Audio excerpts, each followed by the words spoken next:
Lombok sering disebut orang sebagai Pulau Seribu Masjid. Ini cukup sesuai, mengingat begitu banyaknya masjid di pulau yang menjadi bagian dari Provinsi Nusa Tenggara Barat.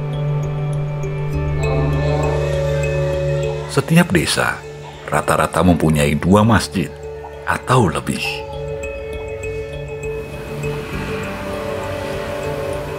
Lombok yang merupakan salah satu dari 2 pulau besar selain Sumbawa yang ada di Nusa Tenggara Barat, penduduk Pulau Lombok pun adalah yang terbanyak di Nusa Tenggara Barat, yaitu sekitar 3.350.000 penduduk. Walaupun mayoritas beragama Islam, tetapi bukanlah satu-satunya.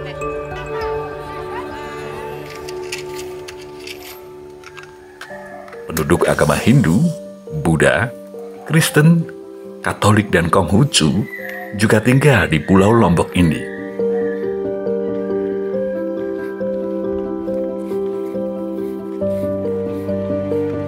Hindu dan Buddha sudah lebih dahulu ada dan dianut oleh masyarakat sebelum agama Islam datang. Akulturasi di segala bidang pun tidak terelakkan, termasuk tentang narasi penyebaran Islam dan masjid-masjid tua di Pulau Lombok ini.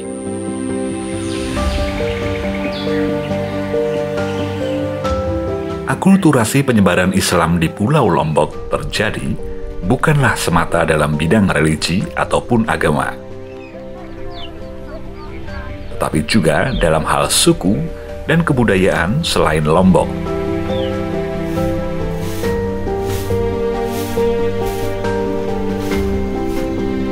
Berbagai suku dan budaya hidup dan berkembang di Pulau Lombok, termasuk di dalam kehidupan suku khas Pulau Lombok sendiri, yaitu suku Sasak. Sasak sesungguhnya berasal dari kata sak-sak yang artinya adalah sampan. Tetapi dalam pengertian masyarakat setempat, Sasak juga berasal dari kata sa-sak yang berarti satu.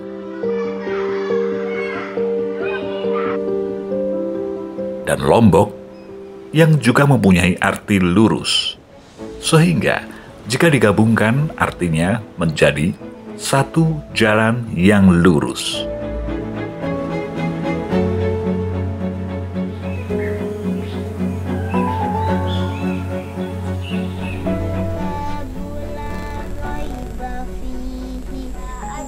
Sebagian besar suku Sasak ini di masa sekarang menganut agama Islam.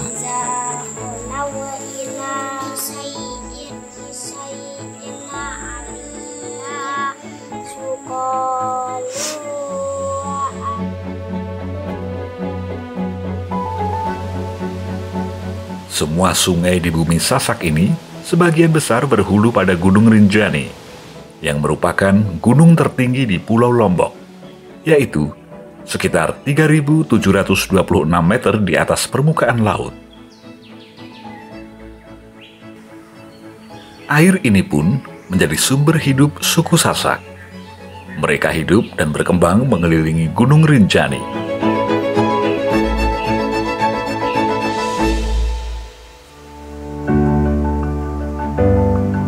Ini dapat dilihat dari masjid-masjid kuno milik suku Sasak yang keberadaannya ada di kaki-kakinya dan mengelilingi. Masjid Bayan Balek ini adalah salah satunya. Jadi kita mulai dari sejarah pembangunannya, sehingga diceritakan bahwa sebetulnya Masjid kuno Bayan Bele ini dibangunnya bukan di tempat sini sebetulnya, tetapi rencananya akan dibangun di Badua, namanya itu di daerah wilayah Lombok, Kabupaten Lombok Timur. Akan tetapi dalam pembangunannya ternyata di sana masjid ini tidak bisa berdiri dengan kokoh, sehingga oleh para orang tua yang melaksanakan pembangunan pada saat itu dicarikanlah tempat yang pas Jadi diteropong melalui salah satu tempat yang disebut sebagai Medas, sehingga ditemukanlah tempat yang dimana sekarang dia berdiri dengan kokoh, yaitu di Bayan Beli. Masjid ini juga dianggap sebagai pusat kegiatan spiritual dan kebudayaan suku Sasak. Semua orang Sasak akan datang ke Masjid Bayan Baleh jika ada upacara-upacara besar atau hal penting yang menyangkut adat lainnya. Dengan demikian, masyarakat religius diharapkan memiliki tempat ibadah yang sebagai dasar untuk meningkatkan keyakinan mereka. Oleh sebab itu, tempat ibadah yang dimiliki oleh saudara kami, saudara kita, saudara saya, khususnya di Bayan Bele itu, menjunjung dan memberikan penghormatan yang setinggi-tingginya untuk Masjid Bayan Bele itu digunakan sebagai tempat ibadah, yaitu tempat melaksanakan upacara dan tempat untuk meningkatkan religiusitas umat muslim, khususnya umat beragama.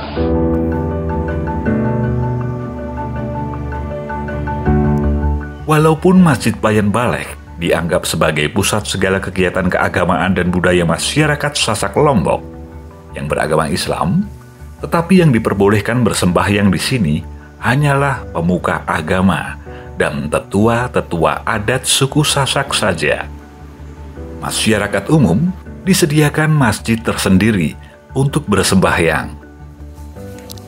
Seperti pada setiap bulan puasa, tanpa lampu penerangan modern, para tetua agama dan adat melakukan sembahyang tarawih.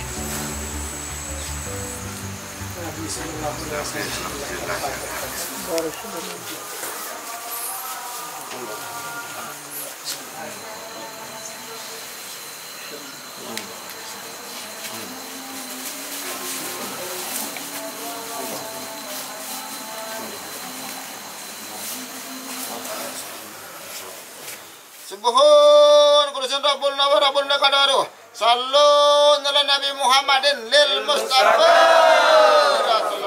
Pada abad 14 itu Syekh Muterjagat itu bersyarat kepada para anak buahnya. Nah, ini kita bangun masjid ini, tidak boleh yaitu direnovasi oleh alat yang lain kecuali alat semula. Kenapa? Nah, supaya awal dia itu kita buat masjid ini supaya anak cucu kita ke depan itu menikmati alaminya dari awal sampai anak cucu kita ke depan. Keberagaman masyarakat Lombok memang sudah terlihat dari masa lalu. Orang Hindu, Buddha, dan Islam berdampingan secara damai. Menurut mereka, semua itu adalah saudara. Walaupun sudah sebagai cagar budaya, tetapi masih sebagai living monument, saya kira pendukungnya atau penganutnya tentu menggunakan masjid itu sebagai tempat melaksanakan ibadah keyakinan.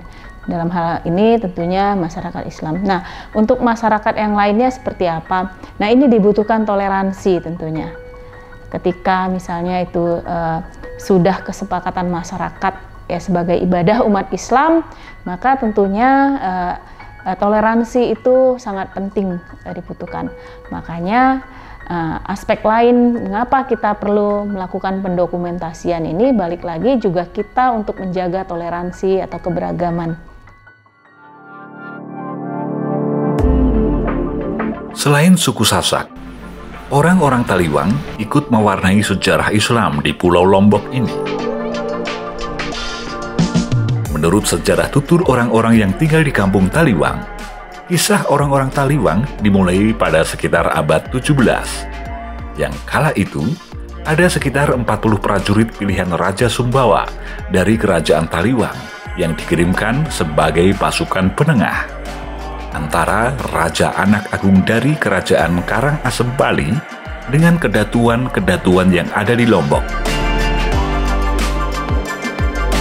Walaupun pada akhirnya perangan ini dimenangkan oleh Kerajaan Karangasem, tetapi kehadiran pasukan khusus ini menjaga masyarakat Muslim yang tinggal di sekitaran Kampung Karang Taliwang yang pada masa lalu bernama Karang Taliwang Tohpati. Dan 14 dari 40 orang prajurit pilihan atau lazim juga disebut dea melakukan kawin mawin dengan penduduk setempat serta beranak pinak di Kampung Karang Taliwang ini.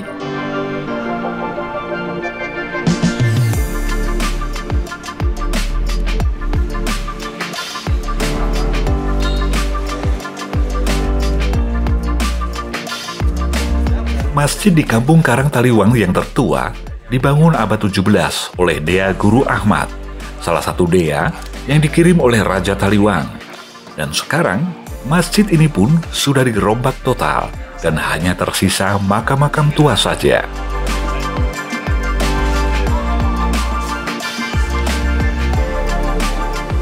Sedangkan Masjid Khubatul Islam yang baru ini dibangun pada tahun 1934 dan mulai dipergunakan pada tahun 1938. Cukup banyak warisan budaya tak benda yang dibawa orang-orang Taliwang ke daerah Lombok. Seperti kidung nasihat yang diberikan oleh tetua-tetua adat.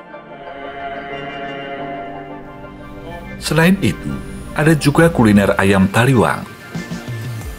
Makanan yang berbahan baku ayam ini sangat populer di bumi Sasak. Cita rasa pedas serta bumbu rempah mendominasi ayam Taliwang.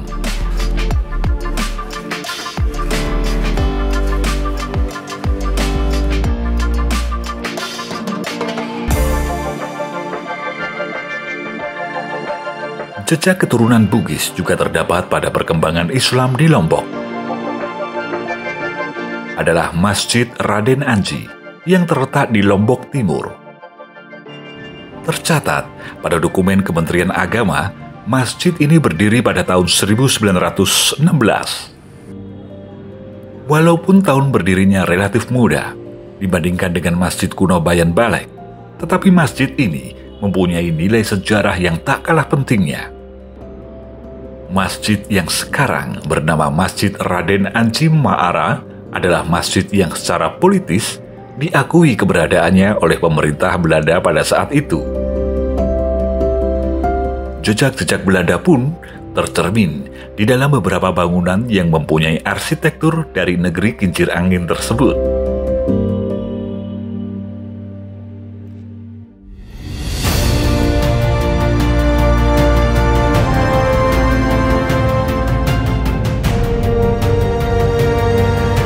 Walaupun Lombok mempunyai keberagaman dalam hal agama dan suku, tetapi konflik yang terjadi mengenai hal itu hampir bisa dikatakan tidak ada. Ini karena sejarah panjang tentang akulturasi dalam keberagaman yang masih selalu dijaga dalam hati setiap orang bumi Sasak ini.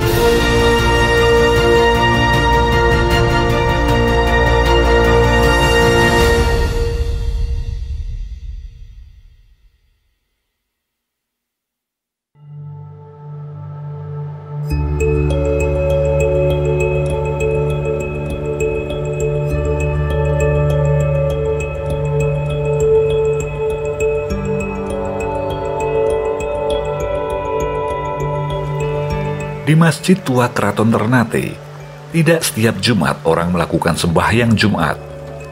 Bisa jadi, hari Jumat hanyalah sembahyang sholat duhur biasa saja, tergantung pada keputusan Sultan atau Imam Keraton Ternate. Imam masjid harus menanyakan ini dengan beberapa tetua masjid ke pihak keraton sebelum memasuki waktu sholat Jumat. Ketika putusannya adalah sembahyang Jumat, maka hari itu adalah sembahyang Jumat. Dan apabila sebaliknya, maka hari Jumat itu hanya sholat duhur saja.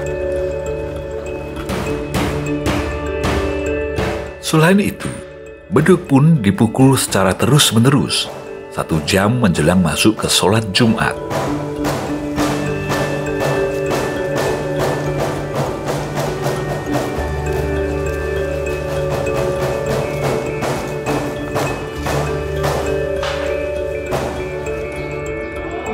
Dan azan sholat Jumat pun dilakukan oleh 4 orang muazin.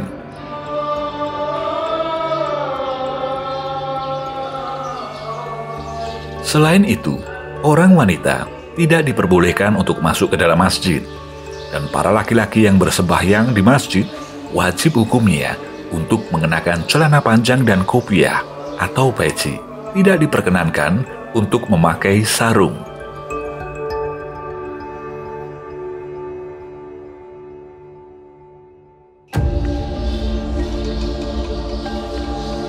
Walaupun telah mengalami beberapa perubahan, 4 yang utama dan bentuk kubah masjid masih dipertahankan keasliannya. Agama juga sama, 6 agama juga diterima di sini, ya kan? Jadi sebenarnya akulturasinya itu sudah ada, dan itu sudah ditata sejauh-jauh hari pada zaman-zaman itu sudah ada, ditata pada saat itu. Makanya sini kan ada kampung Kristen, ada kampung Arab, kan ada kampung Cina, kampung Makassar, kampung Palembang dan lain sudah diatur sini. Jadi adat sudah mengatur pada saat itu. Nah, datanglah agama sama-sama. Makanya di sini berpegang dengan adat bersanding agama, kan begitu. Di mana ada adat di situ ada agama. Makanya kan bisa lihat sendiri kita sholat pakai baju adat kan, tapi tidak mengurangi rukun-rukun sholat yang ada kan begitu. Jadi itu kan budaya saja kita pakai tradisi. Barangkali kalau di Arab pakai gamis kan, atau di mana pakai selendang, pakai selempang, ya kita sini pakai baju adat yang ada ini.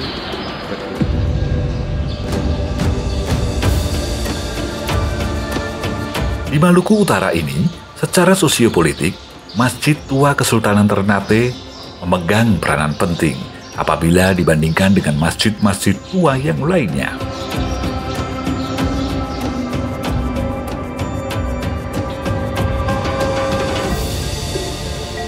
Seperti jejak masjid kuno di Tanah Kau, Halmahera Utara.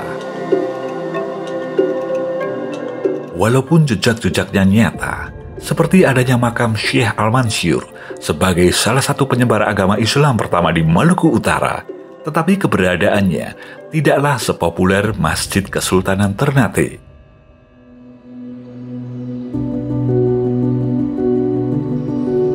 Sama seperti Masjid Bayan Balek di Lombok, Masjid Kesultanan Ternate ini juga dipergunakan sebagai tempat menyelesaikan segala urusan adat pada masa lalu dan sekarang.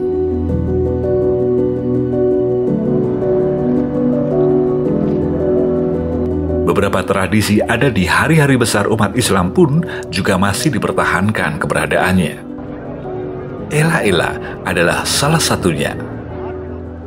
Ela-ela adalah sebuah tradisi Ramadan di kota Ternate dalam menyambut turunnya malam Lailatul Qadar, yang biasanya dilaksanakan pada malam 27 Ramadan dengan cara membakar obor atau lampion di depan rumah warga, yang merupakan simbol kegembiraan masyarakat atas turunnya Lailatul Qadar, serta berharap bisa mendapatkan keberkahan Lailatul Qadar.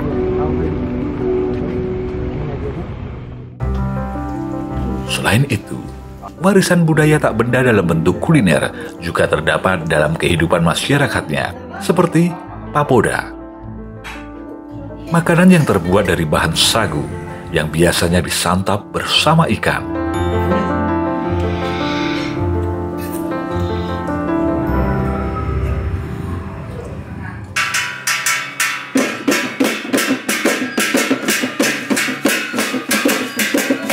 Masyarakat Ternate yang menggantungkan hidup mereka kepada sektor perikanan dan pertanian.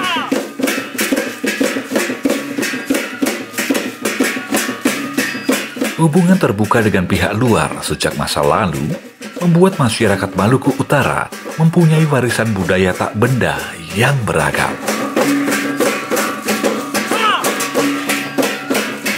Yang tertanam pada setiap sendi kehidupannya.